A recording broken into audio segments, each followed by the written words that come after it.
Mientras esperamos también a Laura, vamos comenzando, ¿no?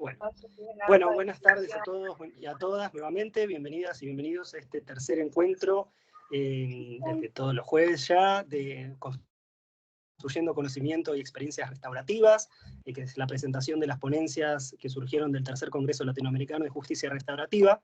Esta actividad en la que nos estamos encontrando todos los jueves está organizada por el Instituto de Estudios Judiciales de la Suprema Corte de Justicia de la Provincia de Buenos Aires, la Defensoría General de Lomas de Zamora, la Defensoría del Pueblo de la Provincia de Santa Fe, el Instituto Latinoamericano del Ombudsman y la Fundación Latinoamericana Objetivo 16.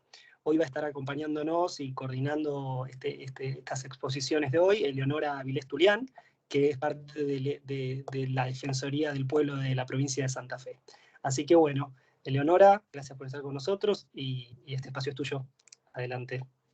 Muchísimas gracias, Camilo, Fernando, que están acompañándonos siempre en todas las cuestiones técnicas, a todos los que estamos organizando este ciclo. El año pasado también lo hicimos, que este ciclo es la consecuencia de las ponencias que se presentaron en el Tercer Congreso Latinoamericano de Justicia y Prácticas Restaurativas, que se realizó en junio próximo pasado, y quiero agradecer especialmente al Comité Evaluador de Expertos, porque la doctora Luz de Lourdes Angulo, que me iba a estar acompañando, tuvo un problema por el cual no pudo estar hoy, fue parte de este comité evaluador, junto con el doctor Miguel Asís, junto con la licenciada Florencia Brandoni, con la doctora Mariela Prada, y con el doctor Fernando Díaz Colorado, quien va a dar una conferencia magistral el último jueves, que es el próximo, donde culminamos la presentación de las ponencias en este ciclo. También queremos agradecer al auspicio y al acompañamiento de siempre de la Casa de la Paz Cultura y a la Fundación Coepio. Queremos contarles que todas estas exposiciones, las grabaciones y las ponencias van a estar colgadas en esta página del Instituto de Estudios Judiciales de la Provincia de Buenos Aires, en GAMIP América Latina y el Caribe y en la Fundación Latinoamericana Objetivo 16.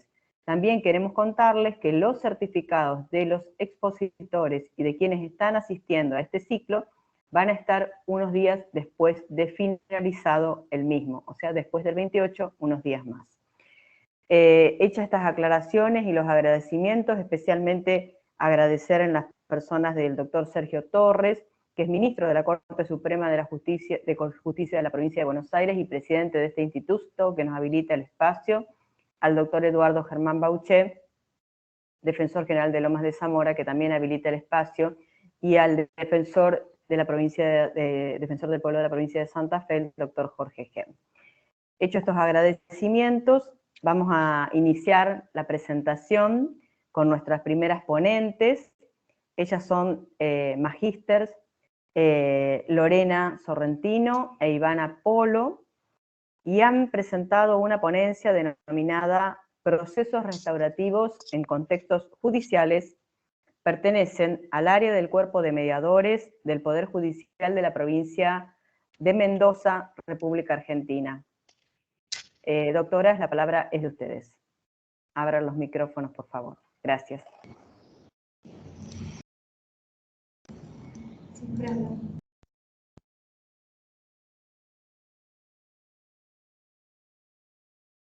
Están silenciadas. Ivana, Lorena tienen el micrófono cerrado, sí.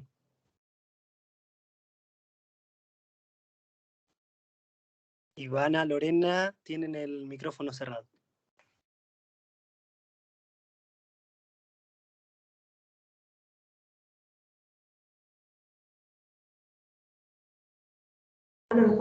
Ahí está, perfecto. Ahí está. Bueno, Perfecto. porque a nosotros ahora nos figura cerrado, por eso, perdón.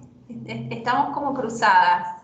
La tecnología es así. Queríamos agradecer sobre todo la propuesta de generar estos espacios en el marco del Congreso y poder, bueno, conocer, como han venido siendo los jueves anteriores también, la intervención de distintos profesionales expertos en el campo de la justicia restaurativa. El objetivo nuestro de este ratito es poder compartirles una investigación que llevamos a cabo durante 4 años en 2 procesos diferentes, pero que de algún modo tenía que ver con el trabajo que realizamos cotidianamente en el campo de la gestión colaborativa de conflictos, específicamente en el campo penal, como integrantes del área de mediación penal del Cuerpo de Mediadores de la provincia de Mendoza. Y encontramos... ¿se escucha bien? Y en ese contexto de intervención cotidiana y laboral se vinculó además con un trabajo que ya hacía un tiempo junto a Iván habíamos llevado a cabo, que tenía que ver con nuestra profesión de base, que es la psicología, y bueno, y lo que muchos y muchas de ustedes por ahí habrán escuchado, que es resiliencia. Y eso nos movilizó un poco, bueno, a traer este concepto de los desarrollos resilientes al campo específico de la mediación penal y ver qué es lo que podíamos descubrir, conocer y preguntarnos a partir de eso. Esta investigación se desarrolló además de manera conjunta con la Universidad de la Aconcagua, que es una universidad de acá de la provincia de Mendoza, y que nos permitió además tener como el aporte de alumnos y alumnas de los últimos años de la carrera y que además aportaban desde su experiencia y desde su poco conocimiento quizás en nuestra labor, pero creo que eso además hacía que se enriqueciera un montón este proceso de investigación. Y a ello también sumarle muchas compañeras nuestras de trabajo que también fueron integrantes de este proceso. El objetivo ahora es compartirles, bueno, un poquito qué es lo que fuimos descubriendo y qué otras preguntas nos surgieron en el camino también. Bueno, nosotros trabajamos, como dijo Lorena, buenas tardes a todos, antes que nada, bueno, un placer compartir esto. Y como decía Lorena, nosotros compartimos esta experiencia de la investigación durante 4 años, que fueron en 2 etapas, que, como se dijo, fuimos trabajando en principio algunas hipótesis, y lo que nosotros estamos presentando ahora en este congreso sería como una segunda etapa, una segunda parte, donde profundizamos algunas preguntas que surgieron de aquella primera investigación que inició en el 2016. Esta segunda etapa fue durante el 2018 y 2019, que quedó, bueno, finalmente todas las conclusiones y todo lo que se armó fue durante el comienzo de la pandemia, y pudimos lograr terminar, digamos, de cerrarla justo antes que comenzara todas estas dificultades. Por lo tanto, el trabajo que se llevó a cabo, digamos, en terreno, junto con nuestros compañeros mediadores y mediadoras y las alumnas, que coincidentemente fueron todas mujeres, que trabajaron aquí, fue de manera presencial en los procesos restaurativos o de mediación que intentamos en este ámbito.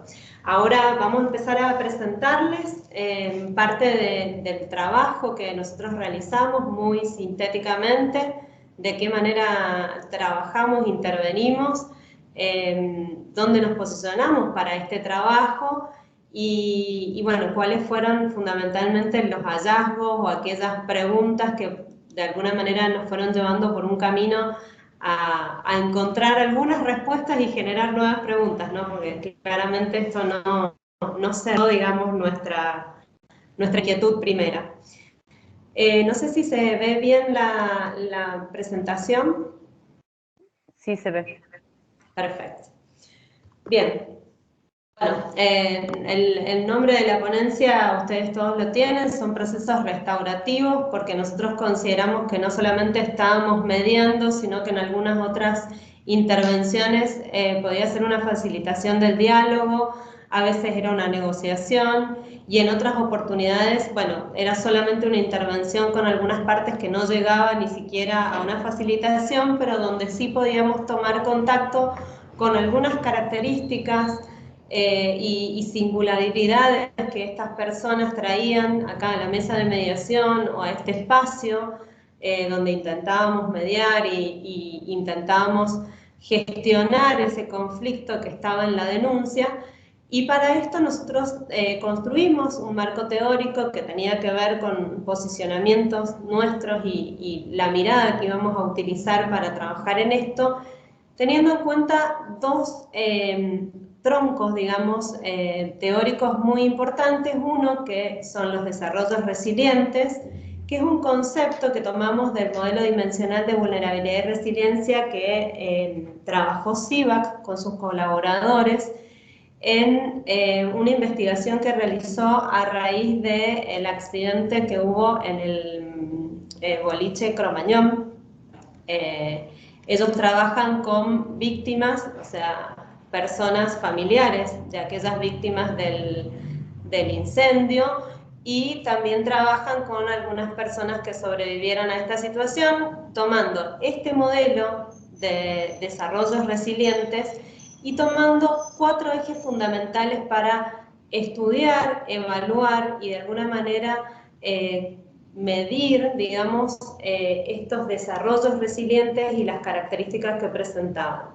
Estos 4 ejes son las experiencias traumáticas, cuáles fueron aquellas situaciones que generaron, digamos, reflexionar o pensar sobre esta situación, el afrontamiento, cómo ellos se posicionaban, cómo generaban estrategias o conductas y comportamientos frente a estas experiencias traumáticas y qué hacían para sobrellevarlo. La vincularidad, concepto que nosotros consideramos fundamental, al igual que CIVAC, según sus resultados, que tiene que ver con aquellas personas y aquellos lazos que consideraban personas de apoyo para solicitar ayuda, para tener un puente para caminar o transitar esa situación traumática. Y el funcionamiento psíquico, bueno, aquellas características de la persona que le permitían, aquellas herramientas y recursos personales o yoicos que le permitían a la persona atravesar y de qué manera atravesaban esta experiencia traumática y sus consecuencias.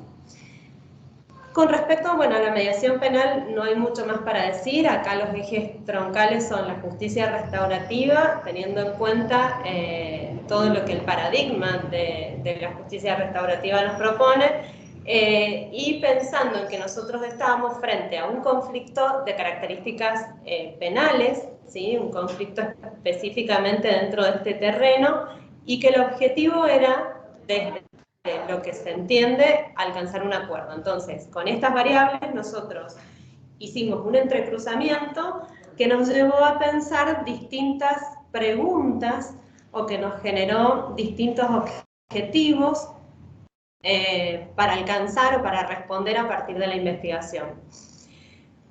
Fundamentalmente era evaluar aquellos desarrollos resilientes en virtud del tipo de delito, cuál era la relación con el hecho denunciado y cómo se comportaba esto dentro de los procesos de mediación penal.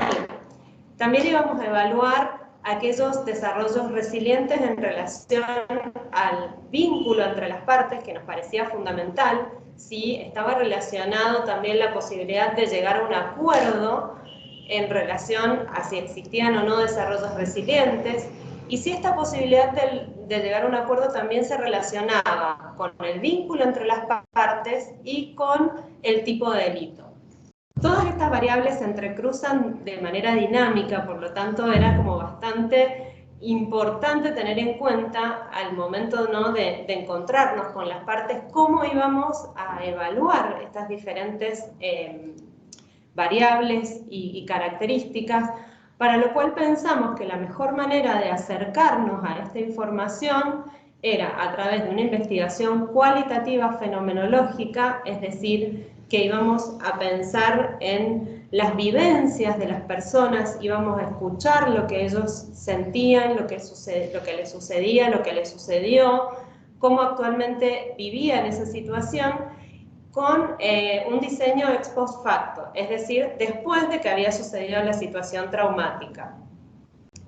Por lo tanto, tomamos una muestra que no era probabilística, o sea, aquellos casos que ingresaron derivados de las unidades fiscales por decisión del fiscal, ni siquiera una intervención nuestra había en esta decisión, y que nosotros le proponíamos a las personas si les interesaba participar de la investigación, independientemente del resultado del proceso de mediación o del proceso que iban a encarar en el cuerpo de mediadores, si ellos daban el consentimiento, iniciábamos, digamos, esta intervención desde la investigación. Fue a través de una entrevista en profundidad.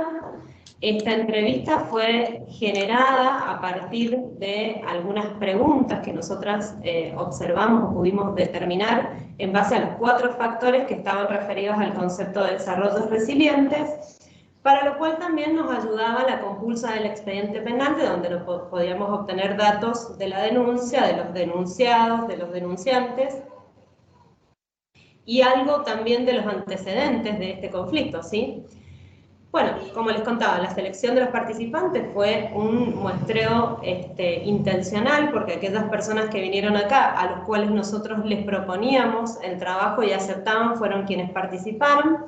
Luego realizamos la recolección de datos a través de esta entrevista y finalmente analizamos estas entrevistas con una categorización deductiva, que, bueno, que es una forma bastante minuciosa de trabajo sobre cada una de las entrevistas, porque estamos trabajando con lo discursivo para observar aquellas variables que nosotros íbamos a estudiar. Por supuesto, había un consentimiento informado que debía ser firmado por cada una de las partes que participaron y de las personas que participaron en la investigación, independientemente de la confidencialidad que se lleva a cabo durante el proceso de mediación. Bien, esta es una de las tablas en donde nosotros relacionamos, por ejemplo, las variables entre los desarrollos resilientes, quienes alcanzaron un desarrollo resiliente, y delito y vínculo. Es una tabla bastante compleja, como podrán ver, porque están relacionadas 3 variables, y lo que nosotros podemos ver en esta tabla es si existe alguna relación entre, por ejemplo, el vínculo entre personas que son familiares o vecinos o conocidos o desconocidos, y si pudieran alcanzar un acuerdo o no en algún tipo de delito. Por ejemplo, si en el delito de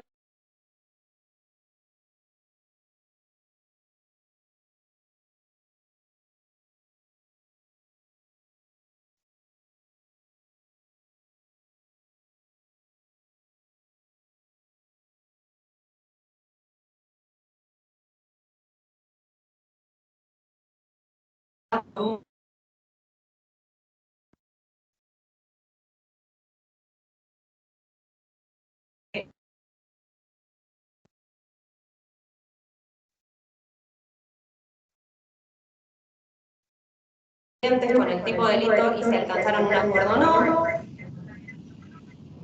Estamos sintiendo eco, disculpen, por eso paré. Y todo esto nos lleva a pensar qué tipo de desarrollo resiliente las personas pudieron alcanzar y si esto se relacionaba o no con los acuerdos que lograban en mediación y si estos acuerdos estaban relacionados a alguno de estos factores o ejes de los desarrollos resilientes. Simplemente aportar que de algún modo, digamos, nosotros no nos paramos en contemplar la resiliencia como un proceso, como gran parte de los textos de la literatura e investigaciones hablan, sino que nos pareció interesante el aporte del doctor Siva en Argentina, en el sentido de que, de algún modo, esta conceptualización de la resiliencia como un desarrollo permitía contemplar la singularidad de los sujetos en la complejidad.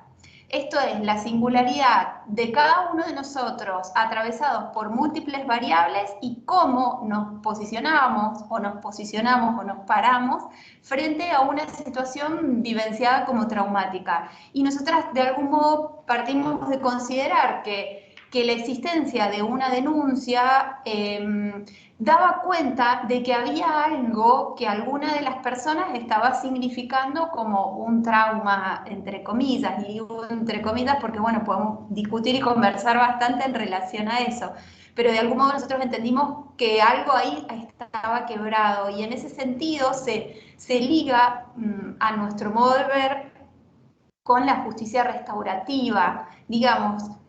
Traen tanto la conceptualización o la noción de desarrollos resilientes como de justicia restaurativa, como de procesos colaborativos en la gestión de los conflictos penales, son grandes categorías conceptuales que de algún modo dan cuenta de la complejidad al mismo tiempo que de la singularidad de los sujetos con los que trabajamos, de las personas con las que trabajamos en estos espacios.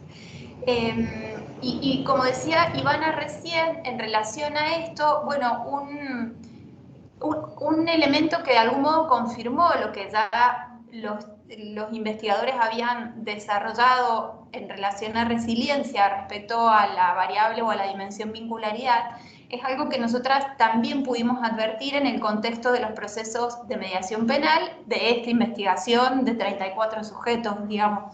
Son investigaciones bastante acotadas, sobre todo también por esto de lo cualitativo, pero de algún modo continuaba mostrando que esta variable, esta dimensión de relación humana, de saber que cuento con el otro, de que hay un sostén social, sigue siendo un elemento significativo más allá de lo que cada uno de nosotros pueda entender y considerar.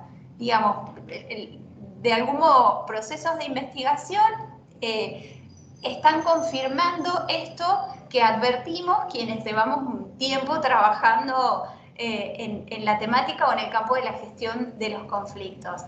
Y pudimos advertir además que cuando la relación, digamos, el lazo o el vínculo entre las partes era significativo, aunque sea en la historia de la relación de las personas que participaban del proceso y de esta investigación, mayores eran las posibilidades de acuerdo. Esto cuando existe una relación familiar o de cuñados o de exparejas o algún tipo de vínculo significativo entre las partes, en general las posibilidades de acuerdo resultaban mucho mayores. No sé si algo más por el tiempo. Sí, por ahí rescatar esto que está nombrando Lorena, que era un tema, sí, que era un tema muy importante para nosotros, el trabajo del lazo, porque nos parecía, y desde una mirada quizás desde una escuela un poco más transformativa, cómo nosotros encarábamos los procesos de conversación y de diálogo entre las partes, nos llevaban a pensar que reconstruir o reparar o posibilitar esta reparación, no solamente del daño que produjo, digamos, el delito en sí, sino también del lazo entre las partes y hacia la comunidad o hacia el grupo, hacia el grupo social al que esta persona pertenece o que las personas y las partes involucradas pertenecen, nos llevó a pensar en la posibilidad de trabajar en estos desarrollos resilientes y este concepto que en muchas otras investigaciones se ha intentado entrecruzar con lo que son los procesos restaurativos y de mediación penal. Por el momento hemos trabajado con adultos, no hemos trabajado con jóvenes, si bien nosotros trabajamos en mediación penal juvenil, también por derivación de las fiscalías penales de menores, no hemos intervenido en ese ámbito, bueno, por cuestiones éticas en principio y segundo por una cuestión de comenzar, digamos, con lo que teníamos más viable. Pero una de las preguntas que por ahí podrían surgir es si esto también se podría implementar y trabajar en jóvenes.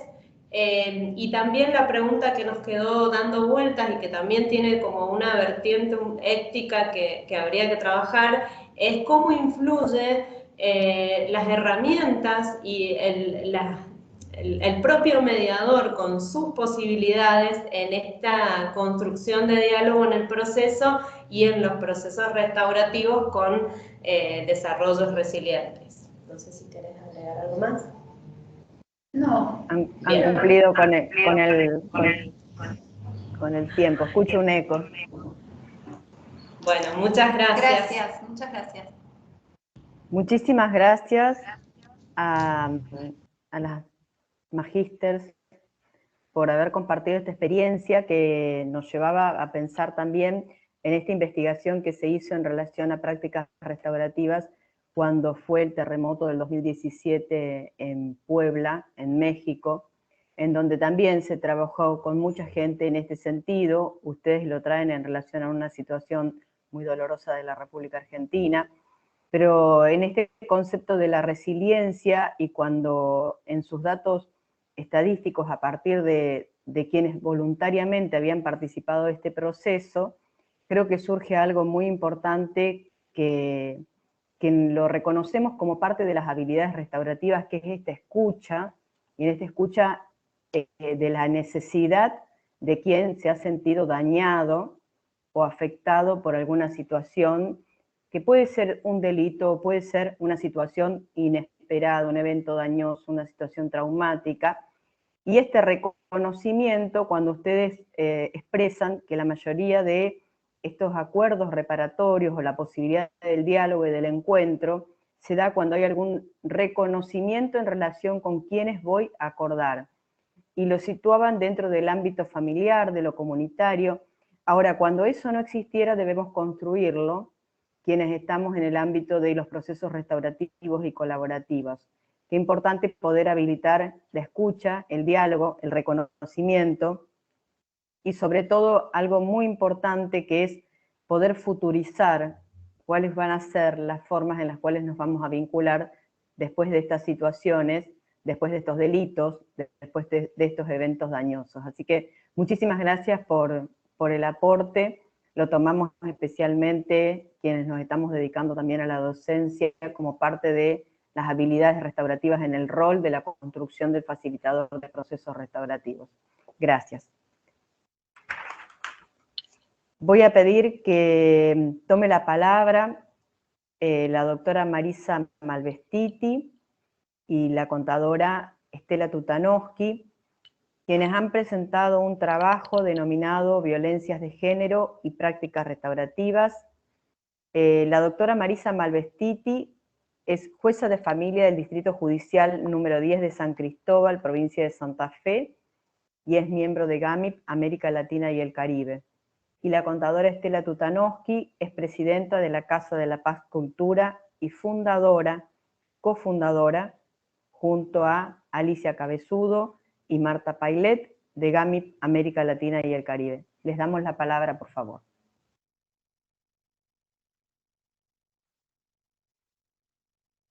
Está silenciada, Estela. Me doy cuenta, está. Gracias. Bueno, buenas tardes. Gracias a todas y a todos por estar. Gracias a los organizadores de este hermoso evento. Esta es la segunda ponencia que compartimos desde el Círculo de Prácticas Restaurativas de GAMIP, América Latina y el Caribe. O sea, la regional América Latina y el Caribe de la Alianza Global para Ministerios e Infraestructuras de Paz. Y gracias también a Marisa Malvestiti por haber presentado en el Círculo este proyecto, por la oportunidad de participar en el mismo y por la inclusión del pensamiento de Elena Roerich en el cierre de su trabajo, en el cierre de su ponencia. Entonces, ¿quién es Elena Roerich? Elena Shaposhnikov de Roerich nació en San Petersburgo en 1879. Casada con Nicolás Roerich, ruso también, constituyeron un matrimonio en el cual ambos se complementaron. Y estas palabras decía Nicolás ya en el crepúsculo de su vida acerca de su matrimonio. Pasamos en armonía todos los obstáculos. Los obstáculos se convertían en las oportunidades. Mis libros los dedicaba a Elena, a mi esposa, a mi amiga, mi compañera, mi musa. Nicolás Roerich fue quien propuso la bandera de la paz, este símbolo que ya he mostrado antes, para identificar los edificios, monumentos, instituciones que fueran representativos del patrimonio cultural de los pueblos. Fue aceptado como tal el 15 de abril de 1935 por los 21 países que conformaban la Unión Panamericana, firmando lo que se llamó el Pacto Roerich. Este símbolo lo difundimos a través de la Casa de la Paz Cultura, ondea en el edificio de la Defensoría del Pueblo, en la ciudad de Santa Fe y Rosario, y acompaña a GAMIP desde sus inicios en el año 2005. Ambos, Elena y Nicolás Roerich, transmitieron las enseñanzas de la ética viviente, una de cuyas bases es el equilibrio entre los principios femenino y masculino. Él lo hizo a través de sus pinturas y ella a través de la serie de libros de esta enseñanza. Ella escribió los libros. Nicolás Roerich decía, la belleza salvará al mundo. Y es lo que transmitió a través de sus pinturas, más de 7.000 a lo largo de su vida. Debemos poner belleza en todas partes, en las escuelas, en los hospitales, en las cárceles, porque en la medida que lo hagamos, dice, ya no vamos a tener necesidad de cárceles. ¡Qué pensamiento! Y en sus pinturas, quiero mostrarles una de las pinturas de él, la monté acá atrás, que se llama Ella, Julitz, ella, la que guía. Acá hay otra versión de lo mismo que lo pueden ver mejor allí. ¿Y qué decía él? De la mujer, uno debe aprender que debemos buscar el desarme, pero no en los equipos de guerra ni las propias armas bélicas, sino en nuestras propias mentes y espíritus. Eso lo de Nicolás Roerich vinculado con este tema. Y Elena, que escribió los libros de la ética viviente, voy a compartir un par de párrafos de ella, con uno de los cuales Marisa cerró su ponencia. Dice, la gran época que se aproxima está íntimamente conectada con la creciente influencia de la mujer. Como en los mejores días de la humanidad, la futura época ofrecerá a la mujer su legítimo lugar al lado de su eterno colaborador de viaje y compañero, el hombre. El movimiento de las mujeres tiene una importancia especial para el futuro inmediato. Estos movimientos deberían ser entendidos no como una aserción de supremacía, sino como el establecimiento de la justicia. Mucho se ha dicho acerca del justo medio y del equilibrio. Precisamente para la comprensión de este principio deben ser fortalecidos los derechos de las mujeres en forma total. Uno no debería pensar que esta voluntad solo beneficiará a las mujeres. Ella promoverá el equilibrio en el mundo, y eso es necesario para una evolución armoniosa. Gracias, gracias a todos, los dejo con este pensamiento, con esta expresión de Elena Roerich. Gracias, Marisa. Bueno, adelante, doctora Malvestiti, con su ponencia. Bueno, buenas tardes a todos y todas. Gracias, Estela, por esta maravillosa introducción. Gracias al Comité Científico del Tercer Congreso Latinoamericano de Justicia Restaurativa por la selección de la ponencia. Estoy realmente muy feliz de participar en este espacio, además del querido Círculo de Justicia Restaurativa de la MIP América Latina y el Caribe, que estoy integrando desde este año, donde realmente la lluvia de ideas, yo soy mediadora también, para trabajar en este congreso y en estas ponencias fue maravillosa. Bueno, como nosotros estamos en el presente y vivimos en el presente, pero somos también producto de las vivencias del pasado, de los sistemas familiares, de orígenes a los cuales hemos pertenecido, y de este gran sistema social que es la humanidad toda, no podemos olvidar que estamos donde estamos gracias a los pasos, o como consecuencia de los pasos que dieron quienes nos precedieron, y especialmente recordando aquí a las mujeres que han sido nuestras ancestras y antecesoras. Estas palabras de Elena Roerich fueron escritas en 1929, es decir, ya casi 100 años atrás, y esto de pensar también los feminismos y el tema de los derechos de las mujeres, el respeto de los derechos de las mujeres desde un lugar de trabajo conjunto y no de enfrentamiento con varones y con la sociedad, sino con esta mirada y desde esta perspectiva, ¿no? De construir mecanismos, culturas, soluciones y herramientas por la paz y desde la paz, que logrando además el respeto de los derechos de todas las personas. Acá hacemos foco especialmente en los de las mujeres, porque históricamente siempre han sido muy vulneradas. Bueno, es donde realizamos este trabajo. Estamos acostumbrados habitualmente a escuchar que la justicia y las prácticas restaurativas se llevan a cabo en el espacio o en el ámbito del derecho penal, de la justicia penal juvenil, pero no es muy habitual encontrarlas en las prácticas del derecho de las familias, que es el área especial del derecho en la cual yo trabajo y me desempeño. Hace ya 3 años vengo participando del primer Congreso Latinoamericano de Justicia Restaurativa, que empecé a estudiar y a meditar y a pensar y a ampliar la mirada y el pensamiento. ¿Qué más podemos hacer? Además de dictar una sentencia que puede ser maravillosa y tener, no sé, 20 páginas y una brillante cita de doctrina de jurisprudencia, pero ¿qué hacemos?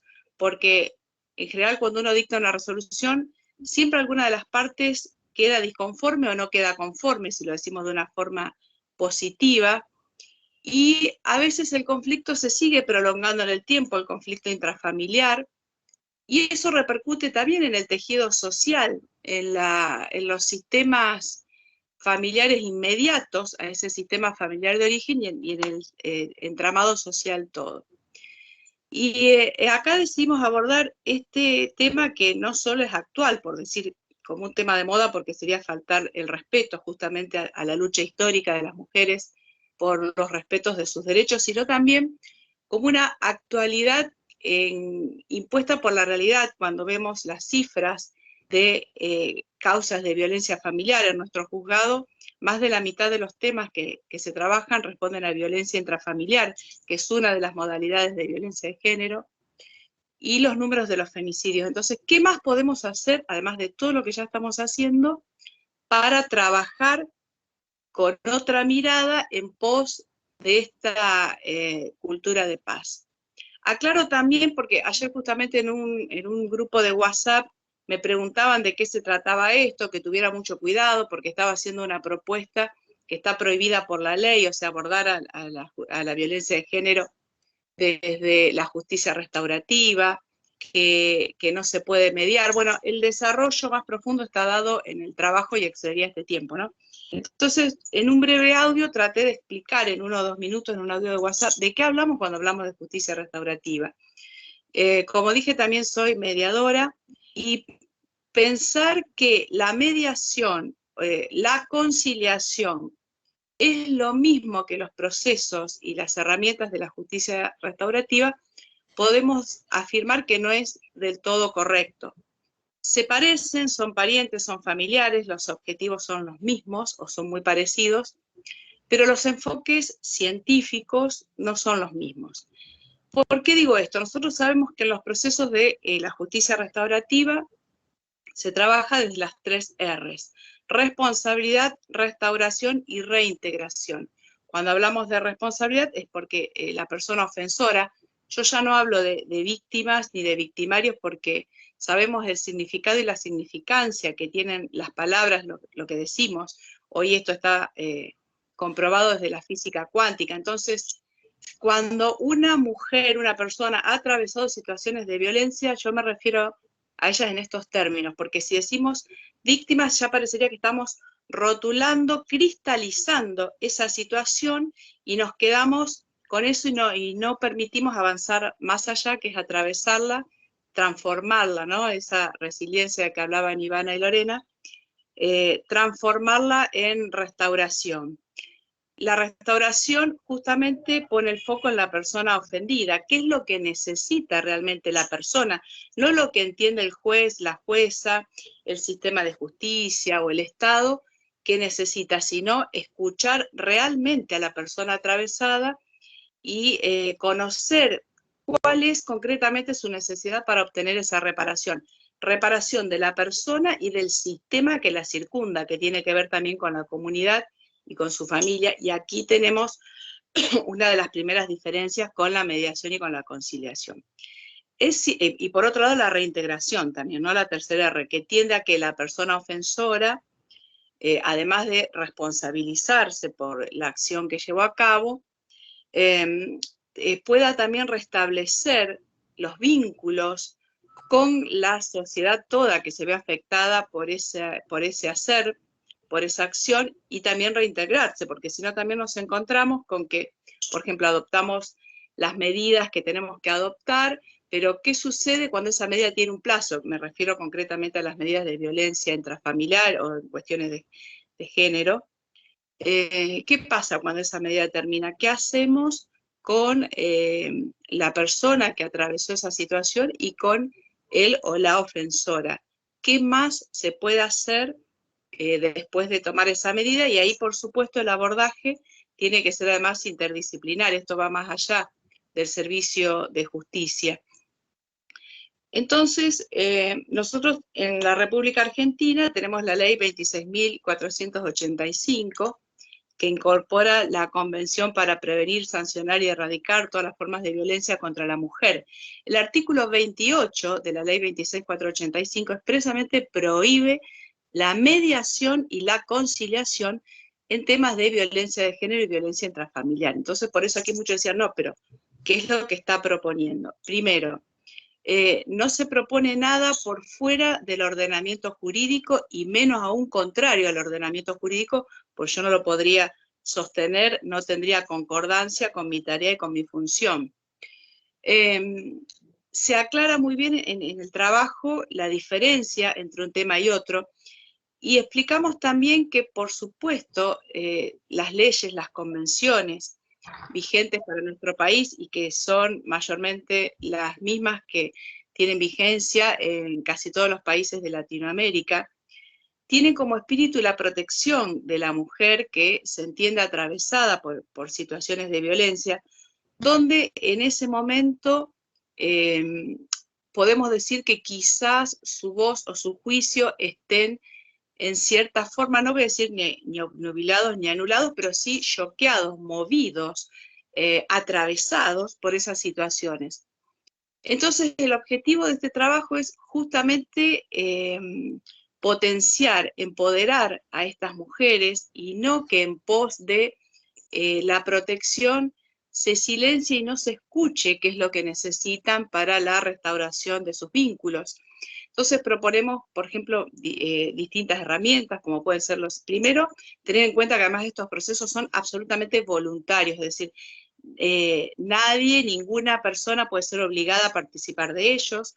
Como bien se resaltaba en el trabajo anterior, la confidencialidad de lo que se trata y se trabaja en el círculo queda en el círculo, y que, bueno, no siempre quizás pueda participar o quiera participar el ofensor o la persona que ha realizado ese daño, ¿no es cierto? Entonces, la posibilidad de trabajar quizás entonces con círculos de diálogo, con círculos de apoyo, con círculos comunitarios, donde además la mujer, concretamente, que ha atravesado alguna situación de violencia en todos sus matices, encuentre redes de contención y apoyo. También en muchos de los casos, porque esto lo veo, lo leo y lo escucho todos los días en el juzgado, quedan solas, en muchos casos mujeres que durante años han atravesado estas situaciones de violencia y que quizás no se animaron en su momento a denunciar, cuando encuentran la fortaleza para realizar la denuncia en ese momento y tratar de romper ese círculo de violencia, la propia familia dice, pero ¿y por qué ahora? ¿Por qué aguantaste tanto tiempo? ¿Por qué te callaste? ¿Por qué no esperaste más? Pensá en tus hijos, ¿quién te va a mantener? ¿Y ahora cómo vamos a hacer? ¿O vos te pensás que nosotros nos sobra el dinero para que te vengas a casa? Entonces, muchas de las mujeres quedan solas con sus hijos, tienen en algunos lugares el acogimiento temporario de las casas de amparo, pero ¿qué pasa más allá de la casa de amparo? ¿Con qué se encuentran cuando salen de esa situación? Entonces, la idea de este trabajo es justamente implementar prácticas restaurativas que le permitan empoderarse, si es posible y no es perjudicial para la mujer, en un ámbito de, por ejemplo, un círculo de diálogo, un círculo de paz, encontrarse con la persona que la ha agredido, que esa persona se responsabilice, más allá de la responsabilidad que le endilgue la ley de violencia familiar o la ley penal, y bueno, y preguntarle y saber qué necesita para ser reparada. También quiero mencionar que entonces dentro de las conclusiones del trabajo se expresa que llevar adelante las prácticas o las técnicas, las herramientas de la justicia restaurativa en modo alguno sería violatorio de este artículo 28 de la ley 26.485. Recientemente, más concretamente la semana pasada, el jueves 14 de octubre, remití al doctor Gen.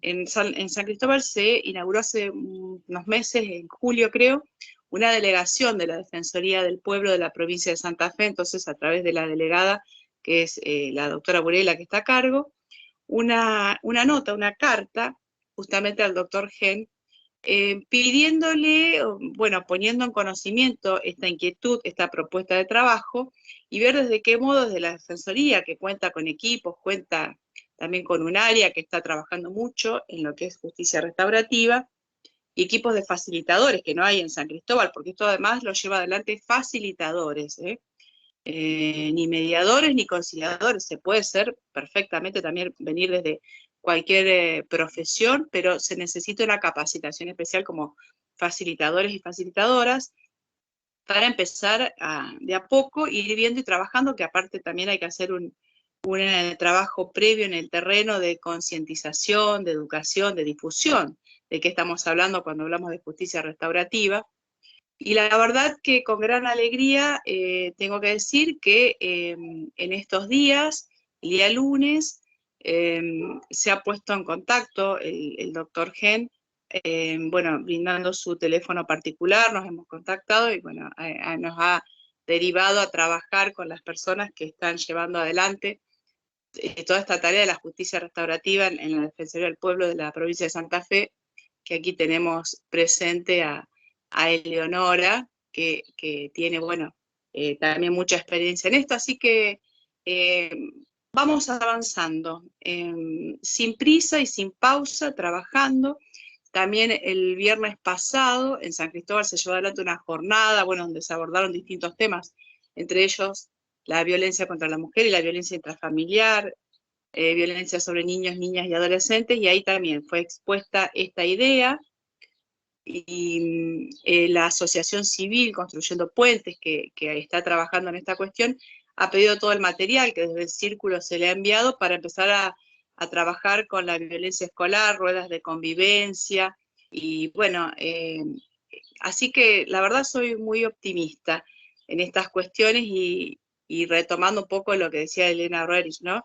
La mujer tiene una tarea, una presencia tan importante en la vida, al igual que la del hombre. Entonces, ha sido silenciada a lo largo de tantos años.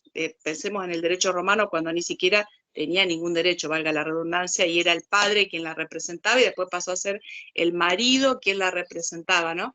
Y bueno, acá en esto lo que se propone es que pueda representarse a sí misma, repito, buscar mecanismos que la empoderen, que le permitan que su voz sea escuchada y qué es lo que necesita concretamente, por supuesto, con un acompañamiento de todo un equipo especializado. Así que bueno, muchísimas gracias. Muchísimas gracias, doctora, muchísimas gracias, estimada contadora. Mientras hacían la presentación, voy a decir dos cositas muy breves para no robarle tiempo a los ponentes. cuando Estela Tutanowski mencionaba la necesidad de poner la belleza en aquellos lugares más difíciles, más complejos, y mencionaba lo que decía Roerich de las cárceles, pensaba en el trabajo que está haciendo la Defensa Pública Penal de la provincia de Santa Fe, encabezada por la doctora Balancione, con quien hemos firmado un convenio desde la Defensoría del Pueblo, y ella se ha comprometido con 2 obras de arte de Alejandro Marmo, que se llama Fábrica y Arte en las Fábricas, y donde difunde 2 obras, El abrazo y La mirada.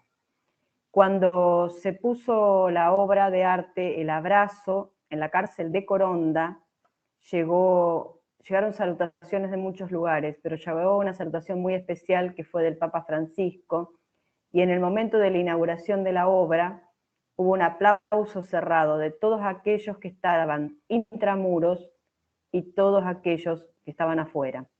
Así que creo que de alguna manera esto que nos contaba Estela de Roerich empieza a verse en algunos espacios. Los invito a que vean la obra de Alejandro Marmo, que es un argentino y que tiene obras en todo el mundo, pero estas 2 especialmente que tienen que ver con lo restaurativo y el arte.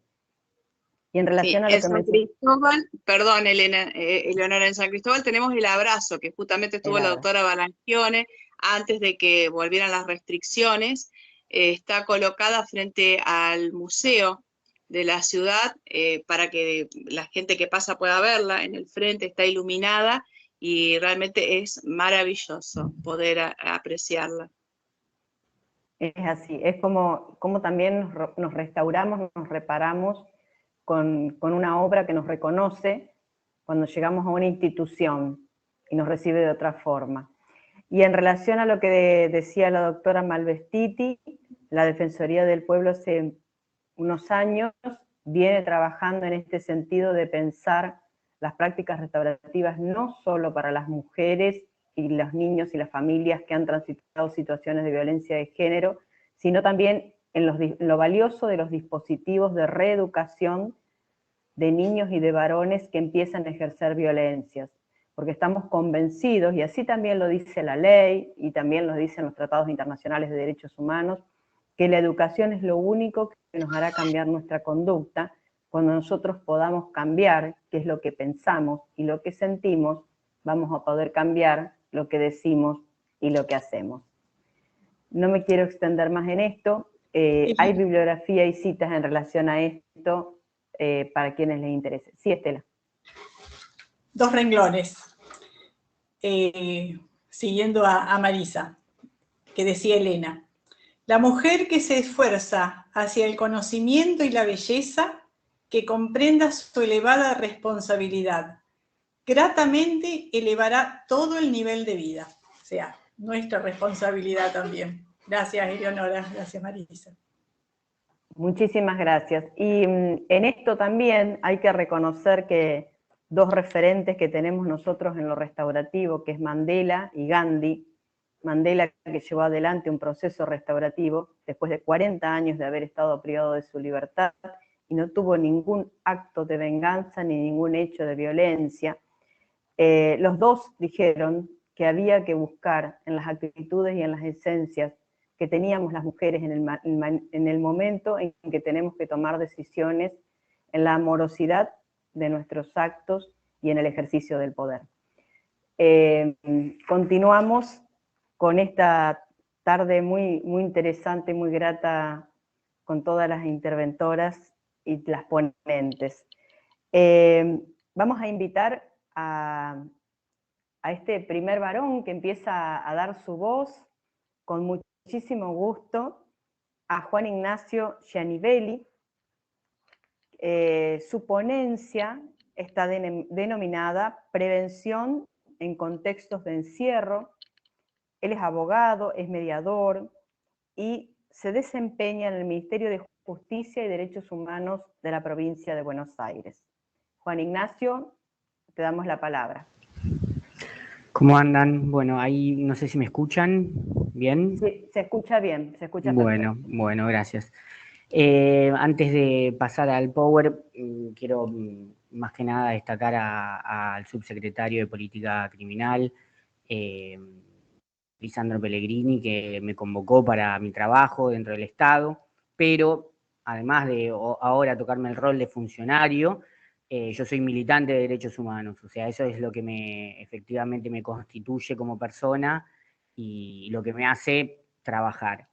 También quiero agradecer en esta instancia que me ha dado básicamente el impulso para poder generar esta ponencia, es a Mario Juliano, que es el creador de esto, bien, también a la gente que está acompañando, la Asociación de Pensamiento Penal, a Josefina Ignacio, que acompaña esto y que, bueno, nos hemos conocido y somos unos amigazos, y la verdad que estamos tratando de que esto, además de ser una práctica, se constituya una política pública. Así que, bueno, ahora paso al Power.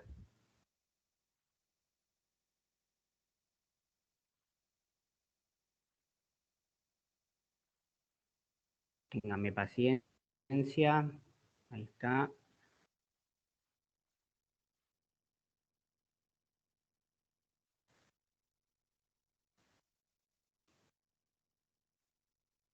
Ahí se ve, ¿no? Pará, tiré acá. Ahí se ve, ¿no? Sí, sí, ahí se ve. Sí, sí, se ve. Bueno. Los comités, se llama, la ponencia es los comités de prevención y resolución de alternativa de conflictos en contexto de encierro. Bien, lo que yo intento hacer acá es justamente, a través de una práctica que se generó a través de la unidad de Batán, bien, y de Mario Juliano, ver una vez que estaba esa práctica, y esto yo lo escribí a principio de año y pensaba, y bueno, y varios pensábamos que podría ya estar la reglamentación indicada, pero bueno, la voluntad política todavía no se ha podido hacer, así que por eso pongo una política / práctica, porque adelantándome un poco a la ponencia, es para que sea una política pública, entiendo de que debería estar reglamentada debidamente. Y el análisis que yo hago es un análisis de ese proyecto de reglamentación que estaba en cierta medida consensuado. Bien, entonces, haciendo este análisis, es esta práctica que se da hoy en día en todas las unidades del servicio penitenciario, bien que son 53 unidades y 4 alcaldías, busca una conciliación, acuerdo entre los involucrados e involucradas que están en conflicto. Bien, entonces en esa escucho algo que está prendido y no sé quién tiene el micrófono prendido. Sí, por favor, hay alguien que tiene el micrófono prendido y se escuchan otros ruidos. Si son tan amables de apagarlos. Bueno, ahí está. Entonces, la idea primero es intentar la conciliación en una conflictividad dentro de un contexto de encierro. Entonces, además de generar ese acuerdo, esa conciliación, también busca prevenir esas conflictividades, fomentar el diálogo, bien, y en caso de que pueda haber un acuerdo, dar una medida tratamental que sea restaurativa. El otro fin último tiene que ver con ya la ley de ejecución penal, tiene que ver con que la persona, bien, que cometió una infracción, bien, o que tiene una conflictividad, no sea sancionada, bien. La idea era que no sea sancionada, y si es sancionada, no sea alojada en lo que es el sector de separación de área de convivencia, de lo que se denomina acá en Provincia de Buenos Aires SAC o buzones, bien, porque eso tiene consecuencias posteriores a poder ser otorgado a un beneficio, o lo que ellos le denominan beneficio. La ley también lo denomina beneficio, pero todos sabemos que la libertad asistida o la libertad condicional no es un beneficio, sino que es un derecho en términos de la ejecución de la pena. ¿Bien? Bueno, entonces cuando yo hago los criterios para analizar esta política práctica, ¿bien?, utilizo tres criterios. El primer criterio que utilizo es el criterio que se utiliza generalmente para hacer un análisis de política pública, que es un enfoque o perspectiva de derechos humanos. El segundo enfoque es un encuadramiento si esta práctica es una práctica verdaderamente restaurativa con características o principios restaurativos. ¿Bien? Y lo último es, yo no puedo descontextualizar en qué lugar se está dando. ¿Bien? Entonces yo digo, bueno, perfecto, hay una práctica restaurativa, pero ¿qué pasa? Se está dando en un lugar que tiene un contexto de encierro. Y ese contexto de encierro tiene lógicas particulares, ¿bien? Y después voy a mostrar cuál es la caracterización que tenemos nosotros y nosotras en la provincia de Buenos Aires dentro del servicio penitenciario. Que más allá de ser yo ser funcionario del Ministerio de Justicia y Derechos Humanos y el servicio penitenciario de la provincia de Buenos Aires es parte del Ministerio de Justicia, no puedo dejar de decirlo por esta caracterización de que soy un militante de derechos humanos. Más allá de lo funcionario, acá hay una cuestión también académica y de decir justamente la complejidad que tenemos en términos de cantidad de detenidos y cómo se estructura lógicas penitenciarias de lo que denomino comunidad penitenciaria, que no es solamente el interno o interna o la persona privada de la libertad, sino que también es personal penitenciario, funcionarios, etcétera, etcétera. ¿Bien? Bueno, acá hablo un poco de los antecedentes. Acá está la parte que motiva, ¿bien? Esta ponencia, que motiva esta práctica, que yo creo que en algún momento va a ser una política pública, bien, política pública que va a exceder a los nombres, exceder a Juan Ignacio, exceder al ministro Alac, exceder, ¿por qué? Porque la política pública tiene que consolidarse como una política para adelante, para el futuro, para que se pueda consolidar y que justamente los que son los beneficiarios de esa política pública no estén sujetos a el color político partidario. Entonces, en el 2019, como dice el Power, básicamente la unidad 15 de Batán, que es la que está más avanzada, la que efectivamente lo viene utilizando muy bien y tienen índices de conflictividades bajos, bien, comparado a otras unidades penitenciarias, se inicia un plan piloto que tiene que ver con estos dos puntos: prevención de conflictos, bien, búsqueda de consensos en esas conflictividades y un régimen disciplinario que en caso de que efectivamente se llegue a un acuerdo, hay prácticas restaurativas. La idea de esto era una especie de lo que se denomina en el Poder Judicial una suspensión de juicio de prueba, bien, se suspende la ejecución de la medida, bien, y esa suspensión de la medida va a una medida tratamental restaurativa y que si la cumple, esa sanción no se le aplicaba. Esta idea, que es una idea genial en términos de Mario Juliano, ese mecanismo no puede ser llevado a cabo por un tecnicismo. Yo le digo tecnicismo porque yo no lo considero así. La ley de ejecución penal, en su articulado, no permitiría, bien, la suspensión de la sanción en términos de contexto de encierro, en términos de faltas en las unidades penitenciarias. No lo permitiría esa suspensión. Al no permitir esa suspensión, esta idea de suspender la sanción no se puede llevar adelante y a través del Ministerio hemos encontrado una vuelta de tuerca que es no la suspensión, que eso sí lo permitiría en términos técnicos, no es la suspensión de la sanción, sino la suspensión de la ejecución de la sanción, que en caso de que cumpla la medida tratamental y esté debidamente restaurado, efectivamente eso va a ser llevado a lo que denominamos informe criminológico, que es un informe no vinculante para el juez de ejecución, mostrándole las diferentes medidas que ha utilizado la persona privada de libertad para reparar las faltas que han sido cometidas dentro de una unidad penitenciaria, una alcaldía, siempre en contexto de encierro. ¿Cómo está armado este sistema hoy en día y cómo viene funcionando? Bien, funciona en dos estructuras burocráticas, que es el gabinete y el comité.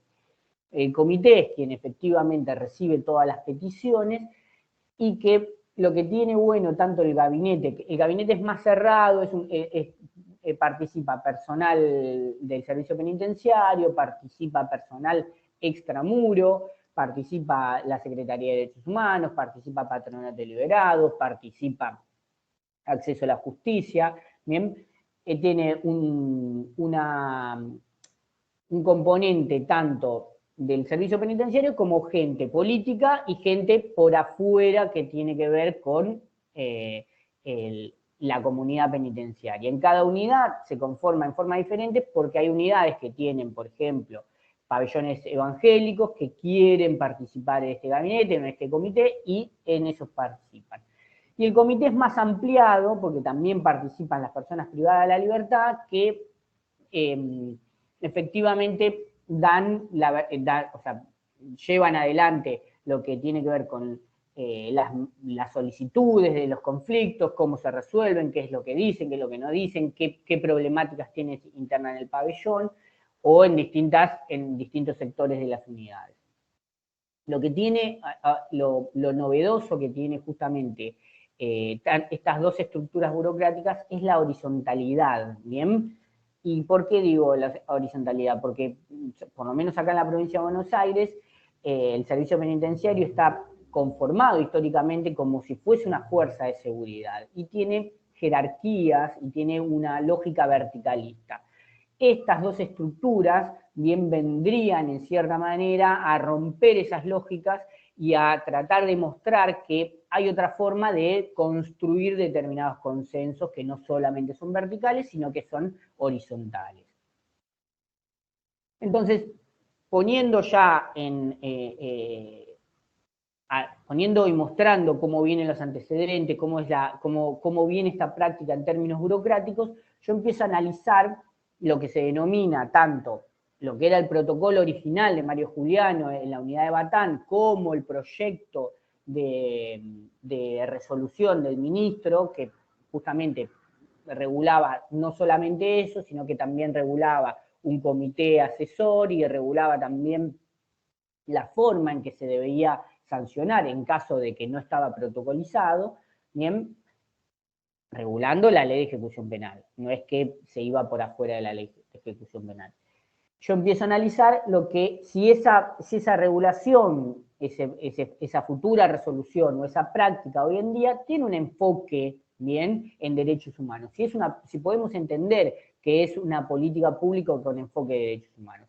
Entonces yo acá pongo básicamente los puntos que debería tener una política de derechos humanos basándome en Abramovich y Laura Pautasi, bien, en lo que dice sobre efectivamente los puntos de políticas públicas. Contenido mínimo de derechos, o sea que hay que garantizarle el derecho a ser oído, el derecho a la asistencia letrada, universalidad, bien, que se le debería aplicar a todos los que tengan voluntad, progresividad y no regresividad. Esto hoy en día es el factor importante. Hoy en día, más allá de no ser una política pública regulada, es una práctica, y yo tengo entendido que no podemos volver para atrás, bien, con esta práctica. No se puede volver atrás. Además, es uno de los objetivos no me puedo acordar el objetivo, pero es un objetivo en el PNNAU. Entonces, deberíamos, que nos dice y nos insta a resolver las conflictividades de modo adecuada o alternativa. ¿Bien? Igualdad y no discriminación. En principio, ¿qué tiene que ver con esto? En la provincia de Buenos Aires tenemos unidades penitenciarias de varones, unidades penitenciarias de mujeres. Ojo, el servicio penitenciario sigue teniendo lógicas de binomio, o sea, varón-mujer. Tiene pabellones de población trans, pero efectivamente la lógica siempre sigue siendo varón-mujer. Es muy difícil, bien, modificar eso y hay que hacer un esfuerzo. Acceso a la información, obviamente que cuando se someten al protocolo, cuando se someten estas medidas restaurativas, deben tener la información precisa a lo que están efectivamente accediendo.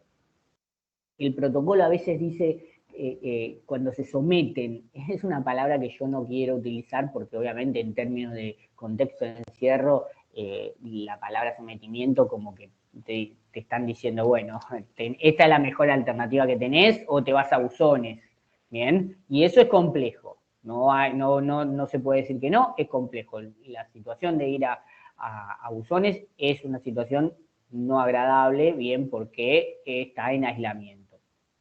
Más allá de los protocolos que hay dentro del servicio penitenciario, que tienen que salir al patio, que tienen que tener psicólogo, que tienen que tener teléfono, las condiciones estructurales dentro del servicio penitenciario, a veces eso lo dificultan. Participación de los afectados, este punto para mí es clave, participación de los afectados en el diseño e implementación de la política pública. Acá, justamente, lo que tiene que ver con la medida restaurativa viene a tener consenso con las personas que fueron afectadas y con las personas que participaron en la conflictividad. Y eso los escucha y tienen interés en qué es lo que van a hacer, cómo van a reparar, qué es lo que piensa el afectado, qué lo piensa el infractor, y cómo se va a reparar. Mecanismo de reclamo, esto obviamente es notificado el Poder Judicial, los defensores, se les permite el asesoramiento para ver si está bien o está mal, bien. Y el punto 7 es para mí también un punto muy importante que tiene que ver con el monitoreo y evaluación. Hoy en día, este monitoreo y evaluación, que es clave en las políticas públicas, no sé, a mi forma de ver, hasta tanto no haya una regulación clara en el cual nosotros generamos estadísticas y generamos planillas para que el servicio penitenciario en cada una de las unidades pueda registrar cómo viene siendo las sanciones, las graves, las medias, las leves, dónde están las conflictividades en este pabellón, a esta hora, este era el guardia, se hizo en un pabellón de admisión, se hizo en un pabellón en un pabellón que tiene que ver con el SAC, cualquiera de media, de máxima, eso efectivamente tiene que ver con un monitoreo y evaluación y tiene que ver con un control de la política pública para ver cómo se puede ir modificando o no, si efectivamente está bien esa política o está mal. Entonces me parece que este punto es fundamental y troncal para que el día de mañana, si sale una resolución, podamos evaluar esa política que estamos llevando adelante. Después, efectivamente, empezamos a ver si lo que está haciendo el comité en el fondo, en lo cualitativo, empieza a tener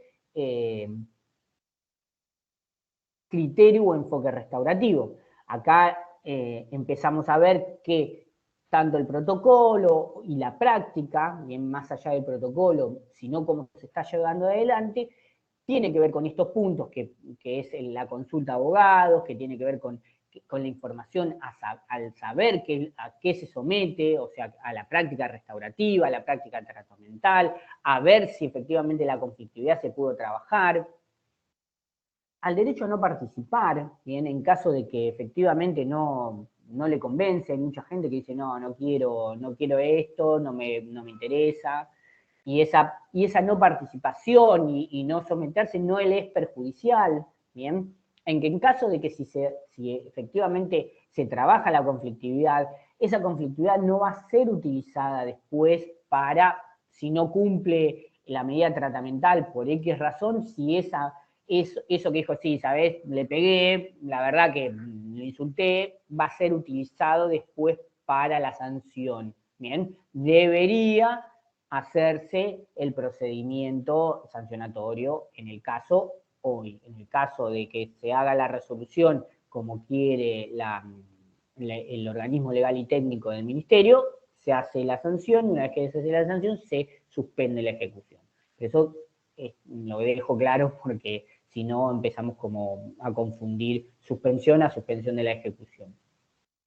La supervisión judicial, obviamente, como ya lo dije, y siempre la medida tratamental, bien que se genera un consenso, siempre tiene que ser menor en términos de idea, debe ser razonable, debe tener un proceso restaurativo que la persona pueda comprender la infracción que ha cometido y de esa infracción que ha cometido, efectivamente restaurar a la comunidad penitenciaria y al ofendido en su caso. Entonces, utilizando en el pequeño, o sea, también utilicé el pequeño libro de la justicia restaurativa del ser, estas preguntas, bien, que son guías, preguntas guías que tienen que ver con un modelo de gestión de conflicto y un modelo restaurativo, bien, en esta gestión de conflicto. Entonces, ¿trata el modelo de los daños, la necesidad y las causas de la ofensa? Bueno, acá sí, porque el comité trabaja eso y el gabinete trabaja eso. Se centra adecuadamente en la víctima, ¿bien? En los casos que efectivamente hay ofensas, se lo trabaja, se busca el perdón, se busca el diálogo. A ver, yo para contextualizar, el Servicio Penitenciario de la Provincia de Buenos Aires, el diálogo no es la moneda corriente, las personas privadas de libertad generalmente para constituir en jerarquías hacen cosas que no deberían hacer y que se denominan hacerse cartel. ¿Qué es hacerse cartel? Es como mostrar esa masculinidad hegemónica que tenemos y decirle, bueno, yo soy el macho número 1, me peleo con este referente, me peleo con este limpieza. El referente de limpieza es quien controla o quien efectivamente tiene relación con el servicio penitenciario y es la comunicación entre el servicio penitenciario y las personas privadas de libertad del pabellón. Juan Ignacio, sí. Estamos en los 20 minutos. Perfecto. Es para avisar. Bueno, lo último, para terminar. Todo esto no lo quiero dejar de enmarcar en lo que pongo acá, la cárcel como estructura determinante. ¿Qué es? Tenemos una superpoblación carcelaria en un 36%. La población carcelaria en la provincia de Buenos Aires entre cárceles y alcaldía es de 48.098. Esto es fuentes al 22 de marzo. La tasa de presionalización es la más alta en la Argentina y hace que la Argentina supere la media, porque si no tuviese la provincia de Buenos Aires estaría a los niveles de Europa. Bien. Entonces, que es muy difícil y es muy complejo entrar a veces, lógicas restaurativas y lógicas que tengan que ver con el diálogo, ¿bien? Porque la cárcel, como dice, domina los cuerpos, determina recursos materiales y terceriza el gobierno de los pabellones a veces a los internos. Y bueno, como dije, reproduce la masculinidad hegemónica. Sin perjuicio de eso, entiendo y saco como conclusión que la práctica instaurada por Mario Juliano y que debemos llevar adelante como una política pública colabora a reducir los conflictos, colabora a imponer el diálogo como forma para resolverlos y en caso de que esas conflictividades surjan, es una medida restaurativa que ayuda a prevenirlo y ayuda a gestionarlo. ¿Bien? Bueno, ahí terminé, dejo de compartir. Perdón por pasarme.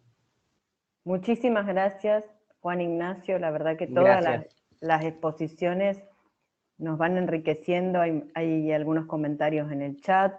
Quiero mencionar que hay personas que nos están escuchando desde México, desde Colombia, desde distintas ciudades de la República Argentina.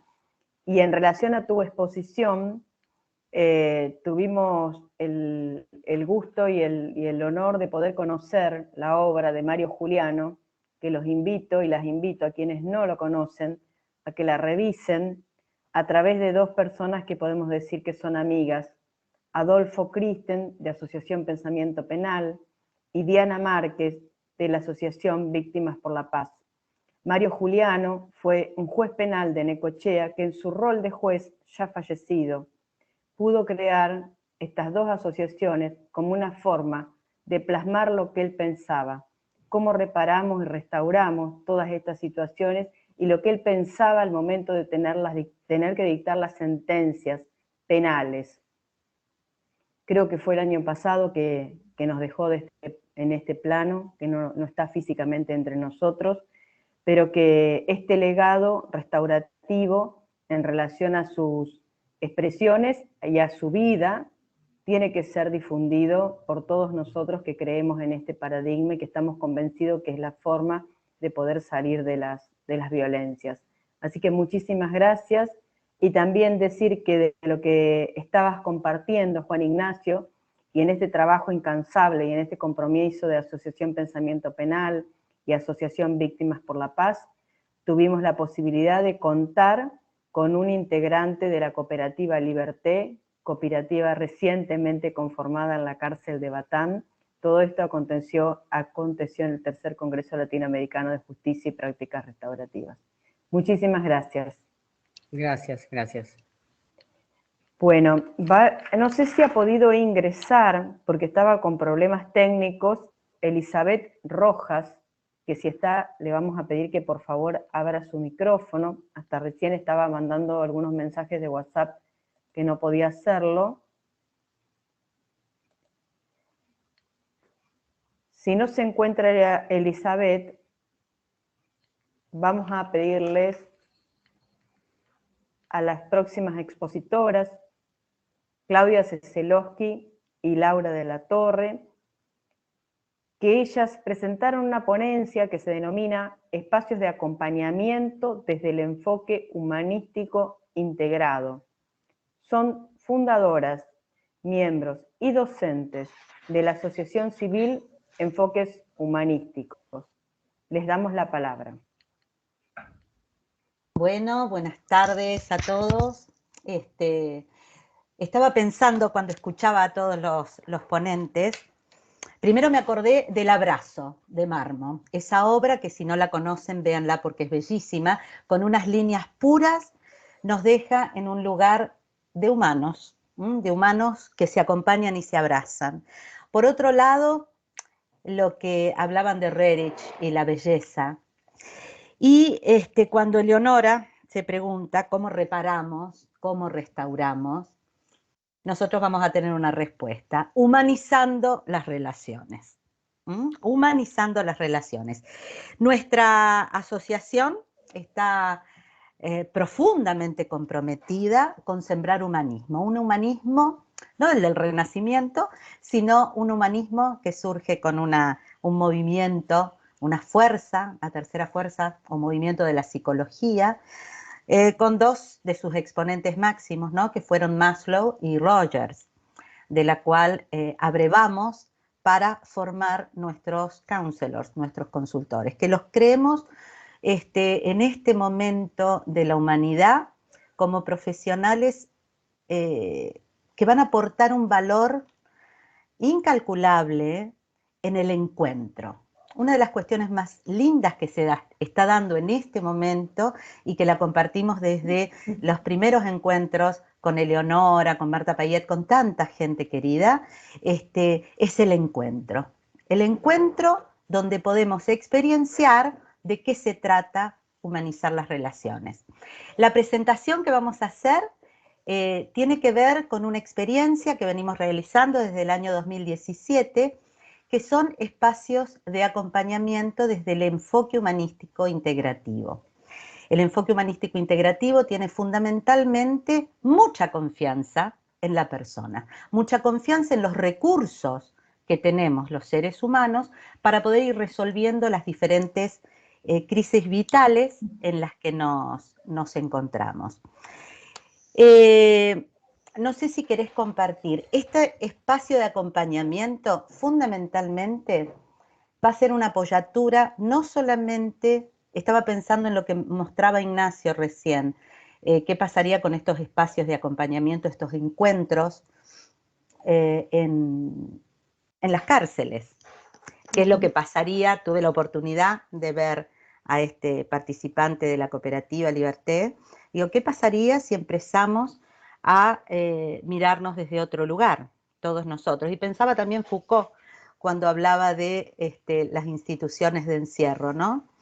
Pero estamos cambiando de modelo, estamos cambiando de paradigma, nos estamos moviendo, por eso la incertidumbre, y sumada a esta terrible pandemia en la que nos encontramos allá ya hace casi 2 años, ¿no?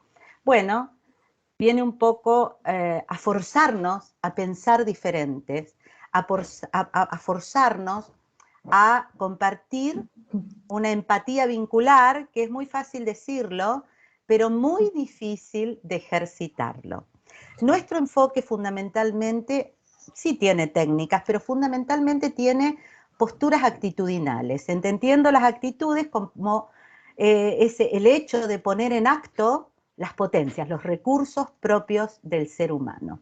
Rogers, que fue un psicólogo que en los años 30 empieza a trabajar este movimiento, el humanismo, y es el creador del enfoque centrado en la persona, en un reportaje que le hacen, porque fue muy discutido, le pregunta el periodista cómo veía, o sea, qué le podía decir acerca de este enfoque que le devolvía el poder a las personas. Y Rogers, muy humildemente, le dice, no se equivoque, este enfoque no le devuelve el poder a la persona. Desde este enfoque nunca se lo quitamos el poder a las personas, que es una diferencia notable. Así que bueno, agradeciendo desde ya estar con todos ustedes, vamos a presentarles esta experiencia que surge desde nuestra asociación y que nos encantaría que pudiera convertirse en una política de Estado. ¿Qué son estos espacios de acompañamiento? Los estamos experienciando en organizaciones de todo tipo, desde la organización mínima, una pareja, una familia, hasta grandes organizaciones empresarias. Y bueno, y nos encantaría también poder llevarlo a instituciones del Estado. Necesito permiso, necesito que el administrador me habilite para poder compartir. Bueno, igualmente a quienes están, podemos ir contándoles, si te parece, Clau.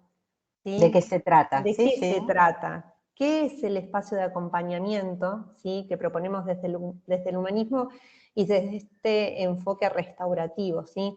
¿Qué es? ¿Cuál es el objetivo? ¿A quién está dirigido? Un poco para encuadrar, darle forma, y a partir de esa comprensión los vamos a invitar a una reflexión final. Entonces, ¿avanzo? ¿Avanzo, Clau? ¿Te parece? Sí, dale. Perfecto. El espacio de acompañamiento es un dispositivo de atención y ayuda que está destinado a todas aquellas personas y grupos que están atravesando una situación de incomodidad o de angustia, de sufrimiento, de confusión, desorientación en sus vidas y en las relaciones, ¿sí? Que esta situación los lleva a estar en un estado de vulnerabilidad. ¿Sí? Ese es un primer grupo de personas que pueden asistir a un espacio de acompañamiento. Pero también los profesionales que acompañan estas problemáticas, que muchas veces no nos damos cuenta, todos los que trabajamos, ¿sí?, en estas problemáticas, cómo estas problemáticas nos van atravesando a nosotros mismos. Este espacio se orienta principalmente de la práctica hacia el bienestar integral del ser humano, y sus ámbitos de intervención son el de la prevención principalmente, y promoción del desarrollo humano. Es decir, la persona ingresa siempre en estos espacios, como decíamos anteriormente, por sentirse vulnerable, por tener alguna problemática, y en este camino de resolver esa problemática va a ir conectando con sus recursos propios, va a ir desplegando su potencial. Entonces decimos que es un camino principalmente hacia la plenitud personal. Y acá, a partir de lo que decía Laura, vamos a contraponer dos modelos. Consideramos que estamos saliendo de un modelo, de un paradigma que trata de curar enfermedad, hacia un modelo de crear salud. Y para refrescar un poquito, seguramente todos los que estamos acá, si les preguntamos qué es la salud para ustedes, van a tener una definición que casi siempre se acerca a estar sanos o con ausencia de algún tipo de enfermedad o de trastorno. Nosotros queremos traerles, ¿se está compartiendo? No. No, ahora va a poder. ¿Ahora sí? Si me permiten, ahí están, ¿lo están viendo? Ahí sí, ahí sí. Ahora sí. Y ahí se ve. Bueno, lo hemos logrado, bien. Bien. Entonces, como estaba explicando Claudia, y después de la definición y del encuadre de lo que es el espacio de acompañamiento, este objetivo al que apuntamos, cómo se relaciona con el paradigma restaurativo, un poco es la idea, ¿no? Presentar. Y tiene que ver con esto, ¿no? ¿Curar enfermedad o crear salud y bienestar? Sería la pregunta, ¿no? Devenimos de un paradigma médico que se está transformando hacia un paradigma restaurativo, donde estamos dejando de considerar a la persona, ¿sí? Clasificándola a partir de alguna patología, de alguna clasificación, de algún problema, de alguna enfermedad, para crear situaciones preventivas y vínculos restaurativos que aporten al bienestar integral de la persona y a una mejor calidad de vida. Entonces, este objetivo, ¿sí?, se encuentra principalmente relacionado con lo que les queremos presentar, que es el concepto de salud integral desarrollado por la Organización Mundial de la Salud. Clau, ¿querés comentar? Y bueno, cuando la Organización Mundial de la Salud en el 48, todos los Estados miembros definen qué es salud para ellos, hablaba muy interesante, ¿no? Ya en ese año, que la salud es un estado de completo bienestar físico, mental y social, y no solamente la ausencia de enfermedades. En Europa, en el 85, la Organización Mundial de la Salud Europea va a ir sumando cuestiones y dice que salud es el grado en que una persona o grupo es capaz, por un lado, de llevar a cabo aspiraciones y satisfacer necesidades, y por el otro, enfrentarse con el ambiente, ¿no? Va a apelar a la adaptabilidad. En consecuencia, la salud debe considerarse no como un objetivo en la vida, sino como un recurso más en la vida cotidiana. Es un concepto positivo que comprende recursos personales y sociales y también la capacidad física adecuada. Pero nosotras, desde enfoques humanísticos, realmente abrazamos este concepto de salud, que se acuñó en 2009 en un taller que se organizó desde el Ministerio de Salud de la Nación, donde convocaron a organizaciones territoriales de pobladores originarios y también una promoción que hubo en esa época de un programa de médicos comunitarios. Y llegaron a esta definición de salud, que es la que nos gustaría dejarles, donde nos dicen que la salud, que la salud es el equilibrio entre las fuerzas naturales y espirituales entre los individuos y las comunidades. Se ve como un todo holístico de bienestar físico, moral, social, espiritual y el equilibrio cósmico, un todo. La enfermedad existe por un desequilibrio, por avasallamiento y por falta de convivencia armónica. Creo que en un momento de la exposición, la doctora Malvestiti nos hablaba de la física cuántica, ¿no? Y cuánto de nuestros pobladores originarios, en el mundo en realidad, tienen que ver con esta cosmovisión que hoy aparece como novedosa y es ancestral. A partir de estas definiciones, es que nosotros consideramos nuestro enfoque restaurativo.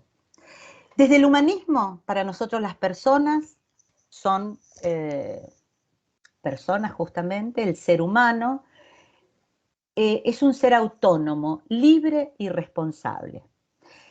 En estos espacios de acompañamiento lo que hacemos fundamentalmente es convocarlos a que buceen en su interioridad, para encontrar cuáles son los recursos, cuáles son las potencialidades que a veces se encuentran perdidas por estas crisis vitales que son naturales. Nosotros no hablamos de trastornos, hablamos de procesamientos frágiles de las experiencias, que no nos alejan del ser persona, sino que nos ponen en otro contexto. Este enfoque de trabajo está centrado fundamentalmente en cómo nos vinculamos. Por eso me encantó que las magíster mendocinas hicieran este eje en la vincularidad. Lo importante que es cómo nos vinculamos, con quiénes nos vinculamos y cómo nos entramamos, incluso para poder sostenernos en los momentos de mayor angustia. Bien, y acá es donde nosotros realizamos una propuesta de cómo vincularnos, ¿sí? Y cómo generar, que es lo que hacemos desde nuestro ámbito profesional, las condiciones para que se genere, ¿sí?, este cambio vincular y social. ¿Y cómo lo hacemos? Como decía Claudia al inicio, más allá de la técnica, lo hacemos a partir de un modelo vincular, que tiene que ver con trabajar con la congruencia. La congruencia lo entendemos como en dos aspectos, ¿no? Un aspecto interior que tiene que ver con un proceso de conectar con uno mismo, ser auténtico con uno mismo, y un proceso exterior, que es el primer aspecto comunicacional y vincular que uno tiene con un otro, que tiene que ver con transparentar lo que yo soy, y que haya una congruencia entre este interior y este exterior que estamos transparentando. La aceptación incondicional positiva de un otro, ya se habló en distintos encuentros esto del juicio de valor y el juicio moralizante, ¿sí? Tendríamos que dejar de lado los juicios moralizantes para no clasificar, para no tratar de conducir a la persona, ¿sí?, hacia un lugar, para aceptarla tal cual es, independientemente de que nosotros también tengamos alguna valoración personal, ¿sí? Pero esto tendría que ver con dejarlo ser, dejar ser a la persona, aceptarla tal cual es, aunque no estemos de acuerdo con lo que nos presenta la persona. Aceptar no quiere decir estar de acuerdo. Y una escucha empática, que primero es una escucha más atenta, ¿sí?, luego se transforma en una escucha empática, para pasar a lo que nosotros llamamos una escucha comprometida, donde nosotros como seres humanos, al disponernos, ¿sí?, hacia un otro, nos estamos comprometiendo en esa relación y en ese vínculo. Y somos actores, ¿sí?, desde una actitud activa. ¿Querés sumar algo, Clau, en este...? Les quería contar que, digamos, el creador del enfoque centrado en la persona, que fue este psicólogo que les decía, Carl Rogers, en realidad él lo que comentó, y era fundamentalmente en su experiencia, por todo un trabajo que realizó desde su consulta, él se dio cuenta que si recibía a una persona que venía en absoluto estado de vulnerabilidad, primero, aceptándolo positiva e incondicionalmente, como decía Laura, sin emitir juicios de valoración, y nosotros, sin prejuicios, libre de prejuicio, esa aceptación, y nosotros agregamos libre de prejuicio moralizante, porque prejuicios tenemos todos.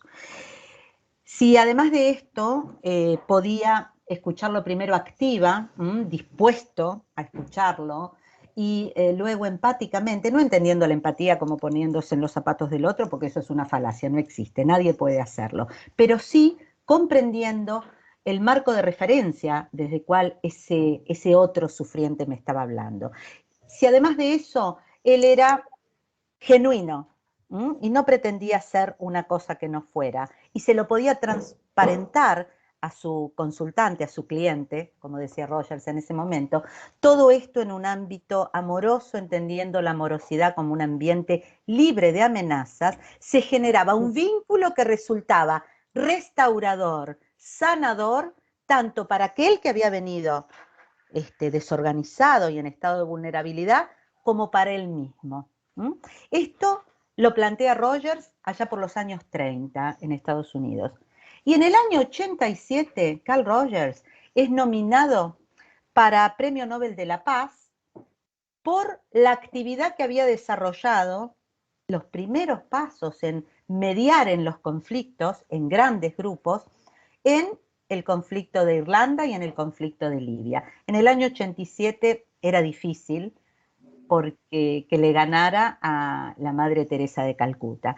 Pero creo que desde quienes estudian o quienes se acercan o quienes se forman en la mediación, tendrían que profundizar más en Rogers y volver a él en algún aspecto. Bien. Bien, entonces, para avanzar, ¿cuáles serían los resultados de este proceso de acompañamiento, ¿no? Hasta acá vinimos conversando en qué es este espacio, cómo trabajamos en este espacio, qué tenemos que generar en este espacio. Y una vez que construimos todo esto, ¿sí? ¿Cómo se siente primeramente la persona, ¿sí? Y acá es importante y queremos hacer una distinción entre lo que es un espacio de escucha y un espacio de acompañamiento.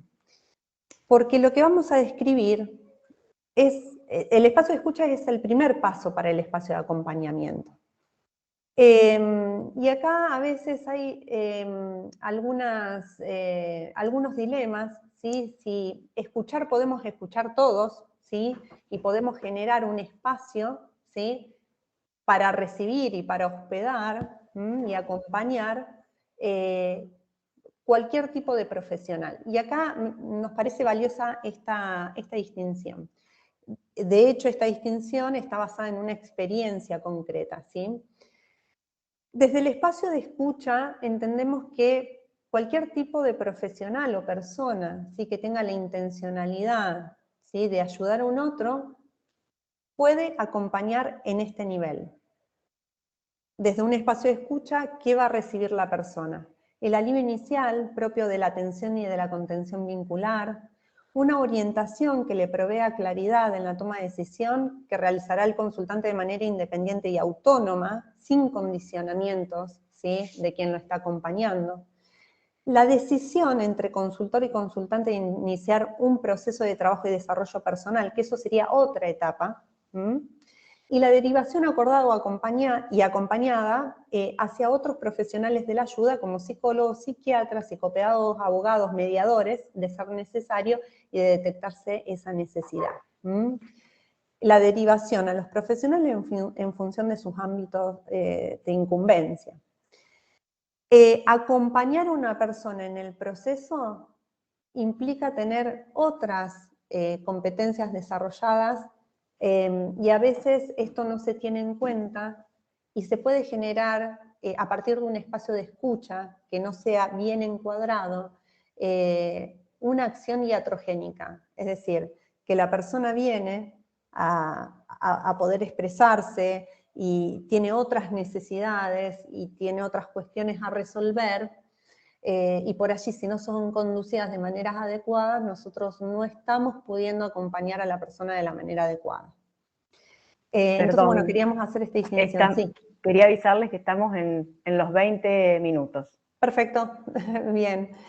Bueno, este es el beneficio inicial para la persona y para las organizaciones, que es la práctica que estamos teniendo también. Les permite a las organizaciones atender desde un lugar de comprensión y cuidado a las personas que participan de esa organización, atender las problemáticas e inquietudes de las personas que participan o transitan en esta institución. ¿Qué más, Clau? Brindar espacios de resolución de problemáticas y desarrollo personal. Facilitar el reconocimiento de los propios recursos internos, la autonomía, la toma de decisión y la libertad con responsabilidad. Trabajar en oportunidades de crecimiento y mejora, pero todo esto se los podemos acercar sin problema. Lo que nos resulta interesante es poder acercar esta propuesta que se acerca absolutamente, que se hermana con esta herramienta de trabajo, esta herramienta constitutiva que tienen los abogados y los mediadores que están trabajando tanto en este cambio paradigmático hacia la justicia restaurativa, que tiene que ver con un proceso, insisto, de bucear en la interioridad para que además de todas las teorías y de todas las técnicas puedan encontrarse en el ser simplemente un humano encontrando a otro humano para poder entramarse y sostener en todos los movimientos que nos van a resultar por inciertos, angustiantes, y poder colaborarnos. Es la época de la colaboración entre las personas, es la época de la transdisciplinaridad y es la época de poder seguir propiciando estos encuentros que nos hacen tan bien como el abrazo de Alejandro Marmo. Muchísimas gracias. Muchísimas gracias. Todo lo que trajeron absolutamente coincidente con lo que venimos escuchando, con lo que se viene exponiendo en relación a la filosofía y a las prácticas restaurativas. Y cuando hablaban de los vínculos y de la sanación, la coincidencia en relación al concepto que tiene el Manual de Justicia y Prácticas Restaurativas, donde habla que la justicia y la práctica restaurativa es una respuesta evolucionada y que promueve la sanación de los vínculos. Así que realmente este enfoque estamos seguros que nos sigue enriqueciendo para fortalecer nuestras habilidades en los procesos restaurativos, en nuestros roles, y lo que dijo Claudia en relación a la ponencia, a la exposición, lo reiteramos, todas las ponencias van a estar colgadas en la página de GAMIP América Latina y el Caribe, en la Fundación Latinoamericana Objetivo 16, y en la página del Instituto de Capacitación del Poder Judicial de la Provincia de Buenos Aires, que es con quienes estamos trabajando en este momento en la plataforma. Muchísimas gracias a todas y a todos los expositores, a todas las personas que estuvieron atentamente escuchando y participando. Los esperamos el próximo jueves a las 15 horas, es el último encuentro, y vamos a tener la conferencia del doctor Fernando Díaz Colorado, cuya especialidad es la victimología. Así que en estos tiempos en donde se está discutiendo ley de víctimas en Argentina especialmente, están especialmente invitados a participar. Hay muchas felicitaciones para todas y para el expositor. Felicitaciones y claridad en cuanto a lo que se dijo, y esta posibilidad de volver a escuchar este espacio, seguramente muy pronto que lo vamos a poder transmitir y hacer circular. Así que muchísimas gracias a todas y a todos, que tengan una linda tarde.